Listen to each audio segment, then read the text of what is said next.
बच्चों, आज हम पढ़ते हैं पाठ 16 निबंध लेखन। निबंध का अर्थ होता है बंधी हुई रचना। इसमें हर वाक्य एक दूसरे से जुड़ा रहता है। निबंध के द्वारा हम अपने भावों और विचारों को सशक्त ढंग से व्यक्त कर सकते हैं। निबंध का आकार अनुच्छेद से बड़ा होता है। निबंध अलग अलग अनुच्छेदों में लिखा जाता है। किसी भी निबंध को मुख्य रूप से 3 भागों में बांटा जा सकता है। नंबर 1, आरंभ, प्रस्तावना, किसी निबंध का सामान्य परिचय देना। नंबर 2, मध्यम भाग, विषय वस्तु, निबंध की विषय वस्तु। नंबर 3, उपसंहार, निबंध की विषय वस्तु का समापन। निबंध लिखते समय हमें निम्नलिखित बातों पर ध्यान देना चाहिए। नंबर 1,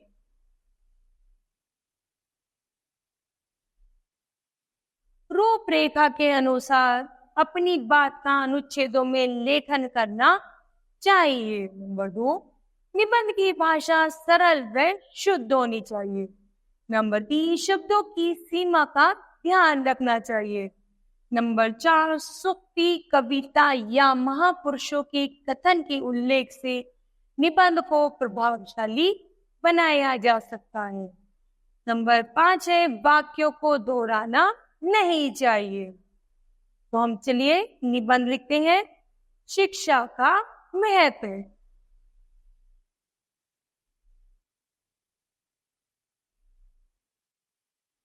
शिक्षा मनुष्य का सच्चा श्रृंगार है। अनपढ़ मनुष्य ना समाज के लिए उपयोगी बन सकता है और ना परिवार के लिए। इसमें कदम कदम पर अनेक समस्याओं का सामना भी करना पड़ता है। जहाँ शिक्षा का जितना प्रचार प्रसार होगा वहाँ उतनी ही खुशहाली होगी। शिक्षा मनुष्य को उचित अनुचित का विवेक प्रदान करती है। शिक्षा मनुष्य के उसके व्यक्तित्व के विकास का पूर्ण अवसर देती है, जिससे व्यक्ति का ज्ञान निरंतर बढ़ता जाता है। शिक्षा से आत्मविश्वास दृढ़ होता है। व्यक्ति स्वाभिमान से जी सकता है। शिक्षा के माध्यम से उसे रोजगार के अनेक अवसर भी प्राप्त होते हैं।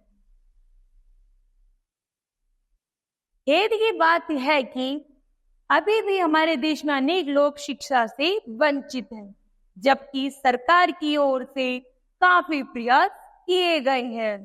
कुछ लोग धन के लिए बच्चों को विद्यालय न भेजकर काम पर भेजते हैं। यह बच्चों के साथ अन्याय है।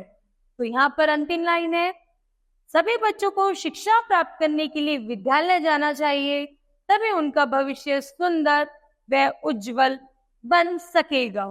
इस प्रकार हमारा जो निबंध है वो पूर्ण होता है। अब आगे चलते हैं। स्वाधीनता दिवस। आजादी से बढ़कर मनुष्य की कुछ और प्यार नहीं होता, किंतु दुर्भाग्य से हमारे देश को अनेक वर्ष गुलाम रहना पड़ा। सन 15 अगस्त 1947 को भारत स्वतंत्र हुआ। यह दिन अनेक शहीदों के बलिदानों व क्रांतिकारियों की कठिन संघर्ष के फलस्वरूप प्राप्त हुआ। प्रतिवर्ष इस दिन को हम स्वाधीनता दिवस के रूप में मनाते हैं। फिर है विद्यालयों, सरकारी कार्यालयों में राष्ट्रीय ध्वज फहराया जाता है और राष्ट्रीय गान होता है। दिल्ली के लाल किले से राष्ट्रपति व प्रधानमंत्री राष्ट्र के नाम संदेश देते हैं। सेना के 3 अंग परेड करते हुए झंडे को भी सलामी देते हैं। विद्यालयों में अनेक सांस्कृतिक कार्यक्रम होते हैं और सबको मिठाइयां व मेधावी विद्यार्थियों को इनाम बांटे जाते हैं। सारा देश इस दिन उमंग व खुशी में डूब जाता है। देश की प्रगति व सुरक्षा हम सबके परिश्रम व सावधानी पर निर्भर करती है। अतः हमें इस ओर विशेष ध्यान देना होगा। चलते हैं आगे एक नया निबंध की तरफ।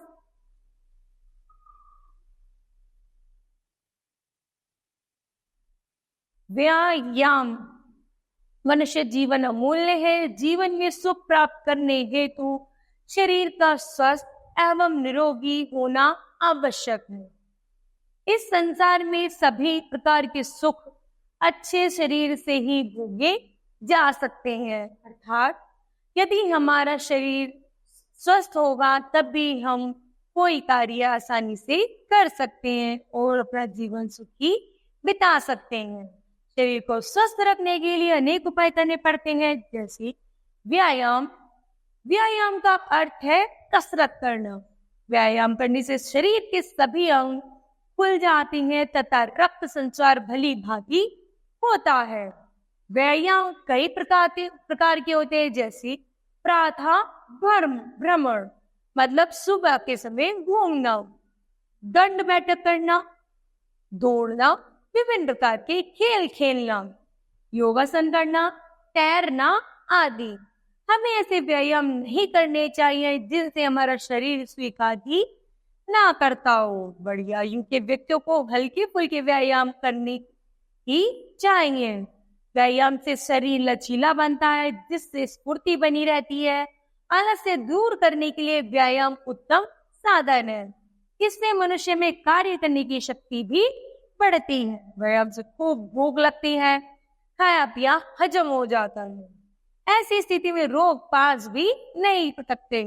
अक्सर देखा गया है जो विद्यार्थी व्यायाम नहीं करते हैं उनका शरीर बेडोल हो जाता है, उनकी आंखें कमजोर हो जाती हैं। ऐसे विद्यार्थी थोड़ा सा परिश्रम करने से थक जाते हैं, उन्हें नींद अधिक आती है, जिस कारण वो आलसी बन जाते हैं। इनका बुरा असर उनके अध्ययन पर भी पड़ता है। योगासन भी अच्छा व्यायाम है।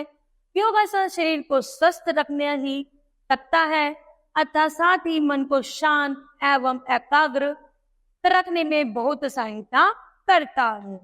व्यायाम सदा खुले एवं स्वच्छ स्थान पर करना चाहिए, जिससे फेफड़ों को भरपूर ऑक्सीजन मिले। शारीरिक क्षमता से बढ़कर व्यायाम करना उचित नहीं, इससे लाभ के स्थान पर हानि भी हो सकती है। सर्वोत्तम यह है कि बच्चों को व्यायाम की आदत बचपन से ही डाली जाए। तो बच्चों बताओ आज हमने इस पाठ से क्या सीखा? हमने सीखा निबंध के माध्यम से कि निबंध को कैसे प्रस्तावना, कैसे उसका विषय और कैसे उनका उपसंहार में परिवर्तित किया जाता है और कैसे अपनी बातों को उसमें रखा जाता है। तो मुझे लगता है बच्चों आपको यह पाठ समझ आया होगा।